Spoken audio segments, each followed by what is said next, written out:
Today we are doing brakes, front brakes and rotors on a 2017 Jeep Renegade. For starters, there's one special tool you're going to need. It is an internal torx. It's an E20. So that is to release the housing from the strut mount, lower control arm. Okay, so this guy is a 14 mil, and let's start from there. So 14 mil, basically a C-clamp, or I'm using a big pair of channel locks to compress the piston. Squeeze the piston back in. I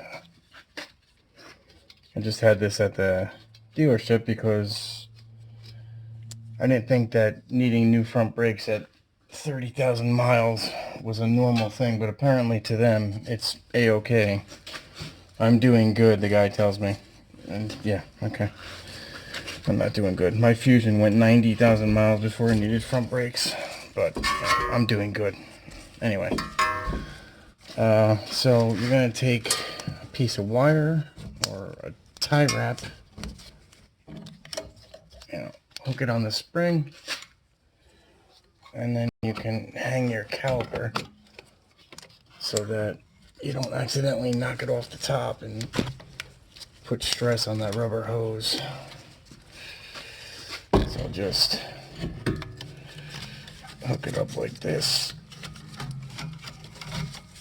I don't know if it's out of the shot, but you probably get the idea. Alright, so that's out of the way. Next we'll take the internal torx, the E20. We'll break this loose. Okay.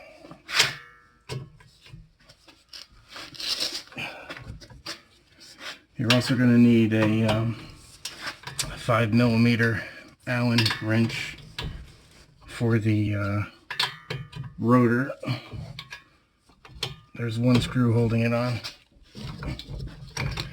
You're also going to need anti-seize and blue Loctite like usual.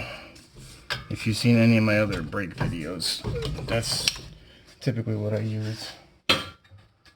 Also the silicone brake lube for when you're putting everything back together.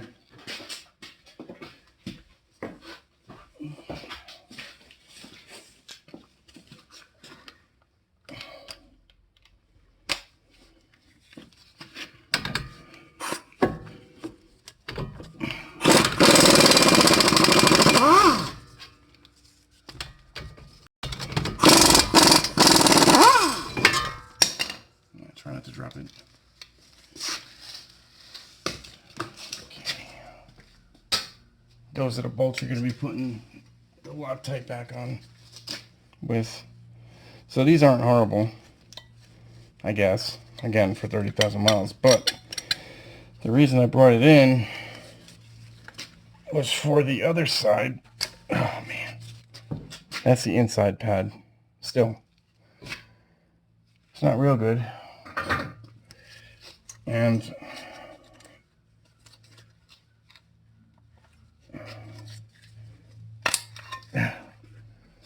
that's the outside pad. Big difference.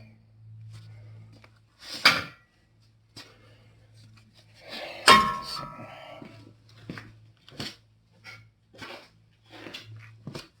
this is the inside pad on the other side. The outside pad on the other side. So I guess you could see my concern. Plus, the freaking rotors were grooved like nobody's business. 30,000 miles. Okay, so also these clips, these guides are going to come out. The kit that I got comes with new ones.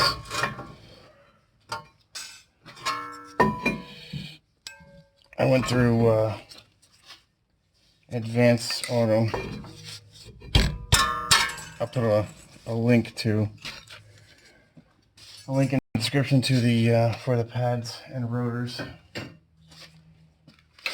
Okay, so now I'm gonna take the 5mm, and there is a screw, only like I said, one screw holding the rotor on, and I put it in this way so that I can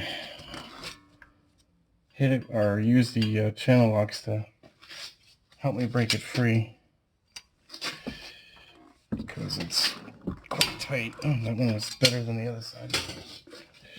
So this one I'm going to use anti-seize on, so that next time, I guess, 60,000 miles when I redo these things, it'll come off easier. Just gotta throw some anti-seize on the threads. Alright, now here comes the fun part. This is where you need your BFH. Just hit the back of it, rotate it, hit the back of it.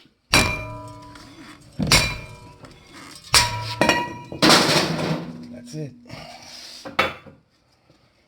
Alright.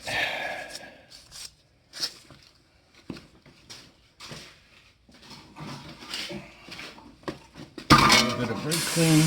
Get that mess out of there, old rust and shit. Clean up the backing plate.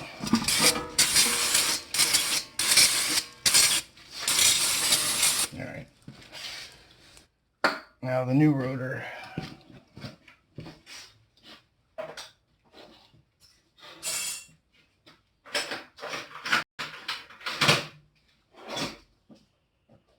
Should have got this ready beforehand.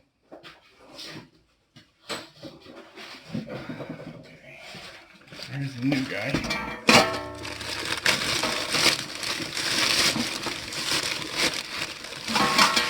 Coated in oil. So just clean the back up first. Easier to get to it like this.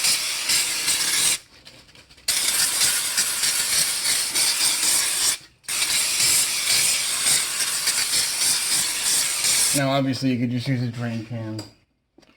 I know I have a lift.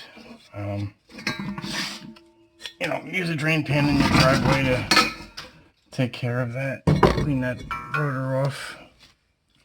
Now this is where you're going to take your rotor bolt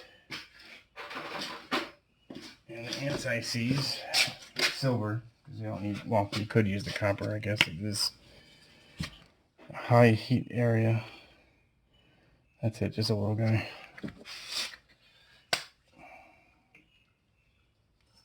Allen key, put this thing back on. There's a bunch of holes in the rotor. It doesn't matter which one you use.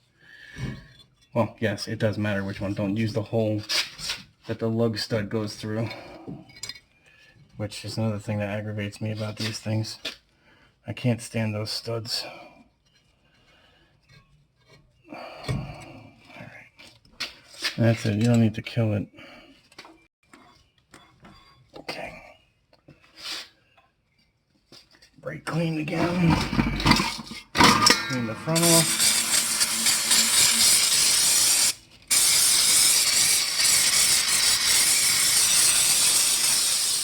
Alright, another one of those.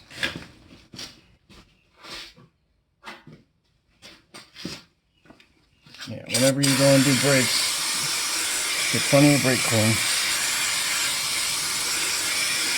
You don't want to leave any oil or residue on these things when you're done. Alright, so now, take our new clips.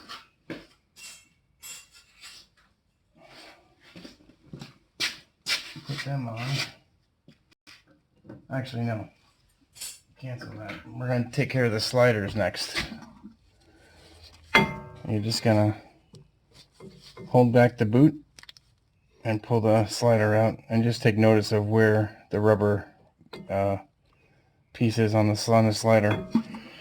It's going to be on the top for both sides. So this guy goes on the top, and then you'll see the difference once you pull this one out. Yeah, sometimes they're a little stiff. So when you don't lube these things, that's when you get premature brake wear. Because these sliders, when you hit the brakes, obviously the sliders go in, and then when you release the brakes, the sliders allow the caliper to release a little bit. But if this thing is jammed up in there, when you hit the brakes, it's not gonna release. So your pad's gonna constantly be rubbing on the rotor. So that's where you want to always clean these real good and then lube them. So let's do that now.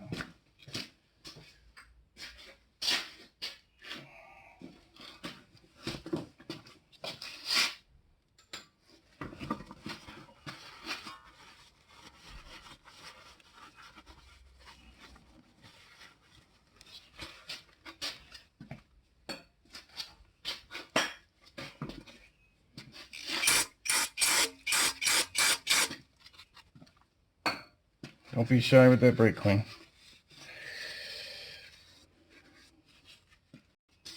All right. I like to shoot a little inside there too. Rinse it out.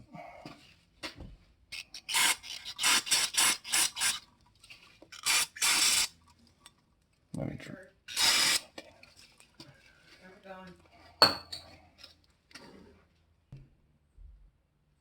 Sorry about that. So yeah, clean these up.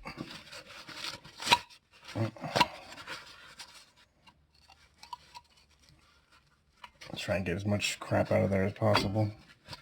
Old grease, whatever.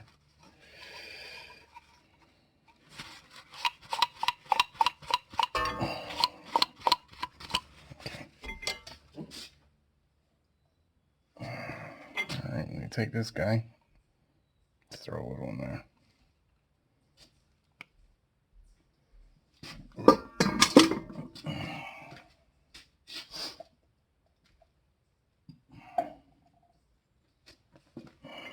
Put on your slider bolt. And like I said, the one with the rubber went at the top. So that is the top. This guy goes down here. Just give it a couple spins and that's it. It's good to go.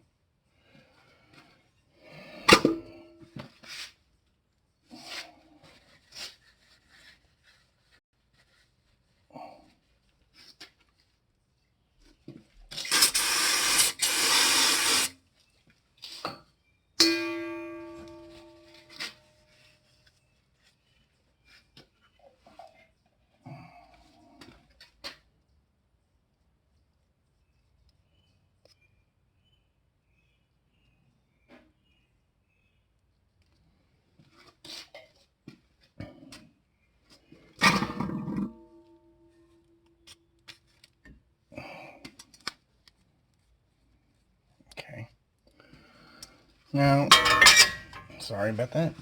Put these guys on. So for these, you're just gonna line it up as best as you can. Make sure there's no piece of the new shim sticking past the casting itself. And just put the bottom in first and then push. And that's it. Easy. And then I take more of this stuff, more of the brake lube. Now you don't have to go out and get this thing. I mean, I'll put the link in the description. But, you know, it comes with it. Your brake pad should come with the lube. If not, they always have this stuff sitting up at the counter, along with your light bulb grease and spark plug boot grease and all that good stuff. Where the hell's the other one? Same thing with this guy. Make sure it's not sticking over into the opening. Go to the bottom first and then push. That's it. Alright, and then again with this stuff.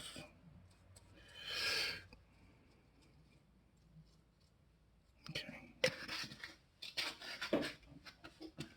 Now you take your Loctite and hit the heads of the bolts with it, or bolt heads, threads. Don't hit the heads. All right, that's it.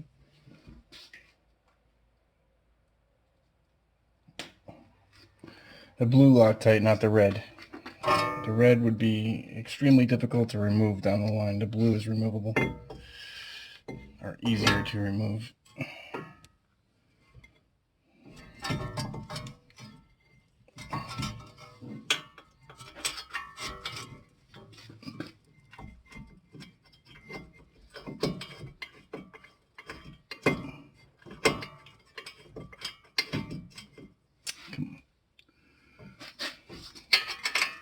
Altogether, I think I paid, well, it was $190 for new rotors and pads, but they were running at 25% off online. If you can buy online and just pick it up in the store, you're definitely better off. You save so much more money. They're always running coupon deals. I wound up paying like $142 all said and done with the 25% off that I got. So it's pretty good.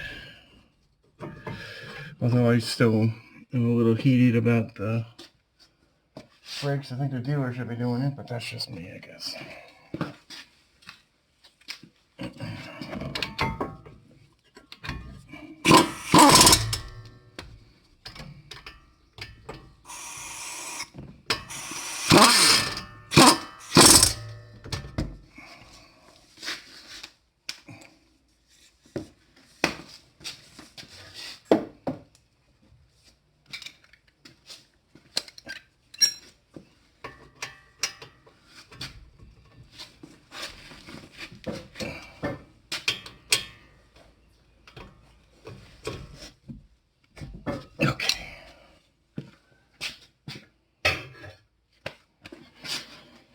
Alright, next we're going to throw the pads in.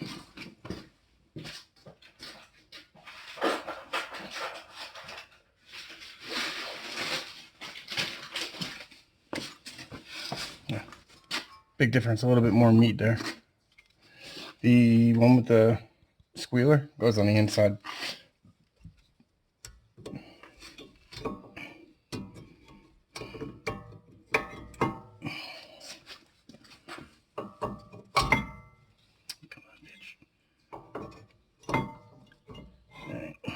Go.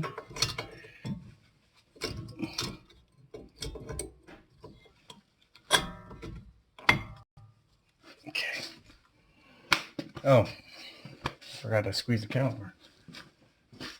So I take just a pair of channel locks. I put the old pad back in upside down, right on top of it, and then I use channel locks, slip joint pliers, whatever you want to call them, and just squeeze it in slowly. Get better if you like that. Light pressure, doesn't take much to do it.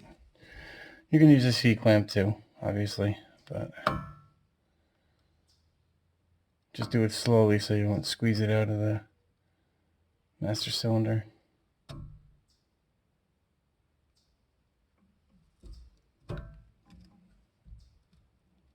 And you just do it until the piston is flush with the top.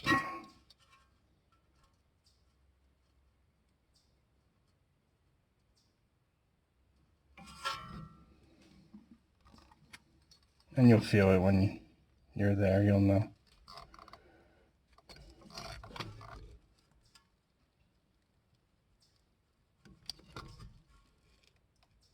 Alright, that's it.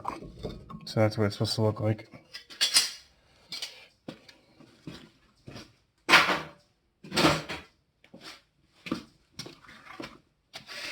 Okay.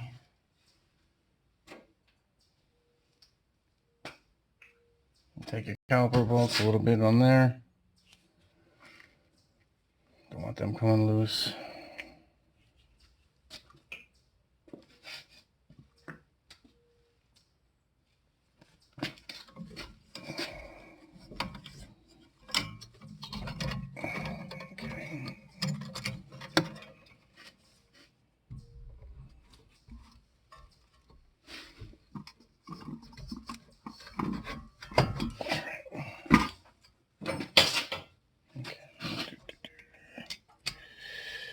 There you go.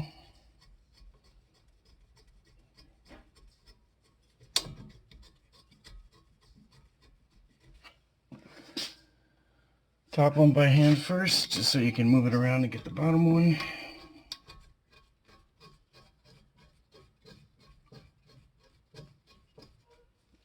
And then don't forget, when you do get in back into the car, the pedal is going to go all the way to the floor. Don't put it in gear yet. Just, cycle the brakes a little bit before you back out of the driveway or whatever. Take the 14 mil, tighten them up. You don't need to go crazy with these. Okay, that should be it. And your brakes are done. You can go down the road, you bed them in. So you do like,